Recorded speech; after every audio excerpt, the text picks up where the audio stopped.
Halo semuanya, selamat datang di penelusuran kita kali ini. Hari ini kita bakal ngebongkar arsip-arsip tua yang, jujur aja, bakal membalikan total pemahaman kita soal sejarah Nusantara. Kita bakal bedah langsung catatan-catatan primer dari para penjelajah dan misionaris Eropa dari abad ke-14 sampai abad ke-16. Catatan mereka ini benar-benar meruntuhkan miskonsepsi modern kita soal kerajaan-kerajaan awal di Jawa.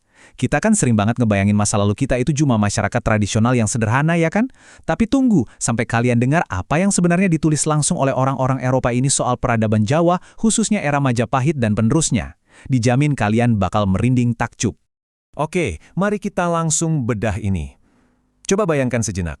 Afonso de Albuquerque, seorang penakluk Portugis yang legendaris, navigator dari negara adidaya maritim paling top di masa itu, di tahun 1512, dia bilang begini, "Ini adalah peta terbaik yang pernah kulihat, berisi rute pelayaran dan batas-batas kerajaan dengan detail yang luar biasa. Gila kan?" Seorang Eropa dibuat melongo, merinding oleh sebuah peta. Dan yang paling epik, itu bukan peta buatan Eropa, melainkan peta milik seorang navigator Jawa. Kutipan ini aja udah jadi bukti telak kalau pemahaman geografi dan kartografi orang Jawa saat itu udah ada di level yang sangat-sangat ekstrim dan luar biasa maju. Nah, biar kalian kebayang gimana luar biasanya peradaban ini, mari kita susun kepingan-kepingan sejarahnya. Kita bakal loncat dari tahun 1318, waktu Odorico da Pordenone pertama kali tiba, lalu masuk ke tahun 1470-an, bareng pelayaran Ludovico di Vartema. Terus kita bakal masuk ke momen krusial di tahun 1511 dan 1512, saat Albuquerque nemuin peta rahasia tadi. Dan terakhir, kita bedah catatan Pires dan Barbosa di tahun 1513 sampai 1514 soal betapa mengerikannya kekuatan militer Jawa. Kita akan pakai sumber-sumber ini buat ngerangkai ulang peradaban maju yang entah gimana sempat terlupakan. Bab 1. Alam keemasan, kekayaan dan raja-raja dewa. Kita mulai dari Odorico Matiusi, seorang pendeta Fransiskan dari Italia yang nekat melintasi Asia dan sampai di Jawa sekitar tahun 1318 hingga 1330. Dan yang bikin ini makin gila adalah, waktu dia datang, kerajaan Majapahit ini masih di bawah pimpinan Raja Jayanegara atau Ratu Tribuana Tunggadewi. Artinya apa? Kerajaan ini bahkan belum sampai di masa puncak kejayaannya. Tapi coba dengar apa yang dia temukan. Meskipun belum di puncaknya, catatannya benar-benar bikin geleng-geleng kepala. Dia nulis gini, Raja Jawa memiliki 7 raja bawahan bermahkota. Istana rajanya sangat besar, dengan tangga dan ruangan berlapis emas dan perak, bahkan atapnya pun bersepuh emas. Wah, ini benar-benar di luar nalar. 7 raja yang dia maksud ini kemungkinan besar adalah adipati-adipati agung di wilayah inti Majapahit. Bayangin aja kekayaannya, atap istananya saja dilapisin emas murni. Nggak heran kalau dia menganggap ini adalah pulau terbaik kedua di dunia waktu itu. Nah, itu kan waktu Majapahit lagi naik daun. Gimana pas kerajaannya mulai menua? Kita lompat sekitar 100 tahun lebih ke catatannya Tome Pires di awal tahun 1500-an.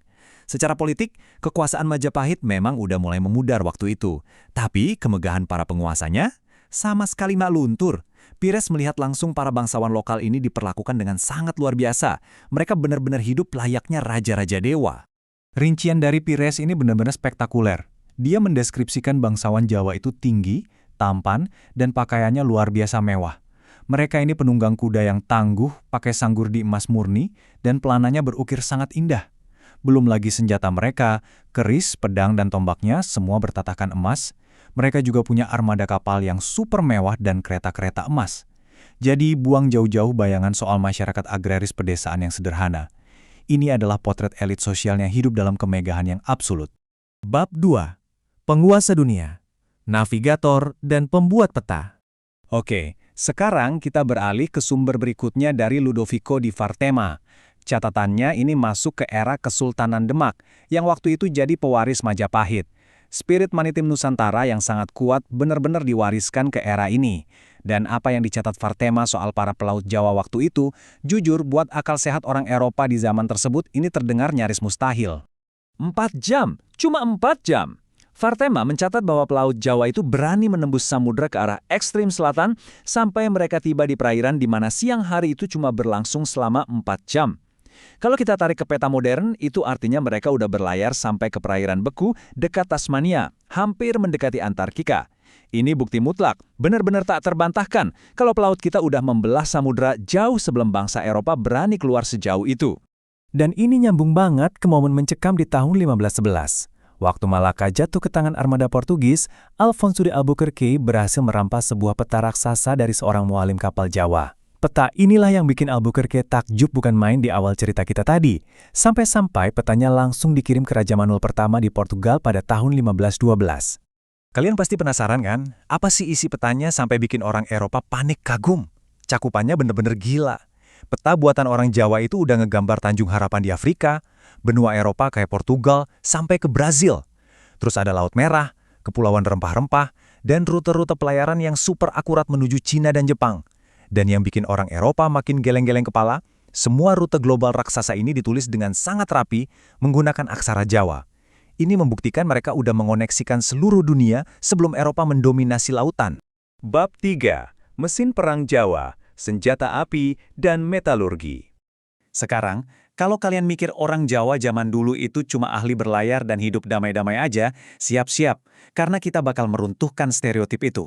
Menurut catatan Tome Pires di tahun 1513, pasukan di bawah komando Gusti Pati itu jumlahnya menembus 200.000 prajurit, skala yang benar-benar masif. Dari jumlah itu, ada 2.000 pasukan kavaleri kuda. Tapi tunggu, yang paling bikin merinding, di dalam pasukan raksasa itu, ada 4.000 prajurit penembak senapan. Ya, kalian nggak salah dengar, 4.000 tentara bersenjata api. Keberadaan senjata api tempur ini juga diperkuat sama Duarte Barbosa di tahun 1514. Dia secara tegas nulis kalau orang Jawa itu bukan sekedar tukang beli atau impor senjata. Mereka ini produsen ahli. Mereka ngeproduksi massal artileri tempur canggih, mulai dari meriam putar cetbang, meriam rentaka, sampai senapan lontak laras panjang yang mematikan. Kita benar-benar lagi ngomongin sebuah kompleks industri militer yang sangat canggih di zamannya. Nah, ini benar-benar gambaran yang luar biasa menarik. Kenapa? Karena pada saat itu, India secara global diakui sebagai pusatnya para pandai besi hebat.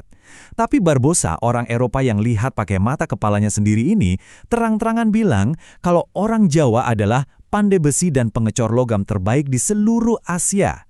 Dia nggak ragu sama sekali buat menempatkan ahli logam Nusantara di urutan nomor 1, bahkan mengalahkan reputasi India karena kualitas artileri tempur buatan Jawa itu benar-benar tiada tanding.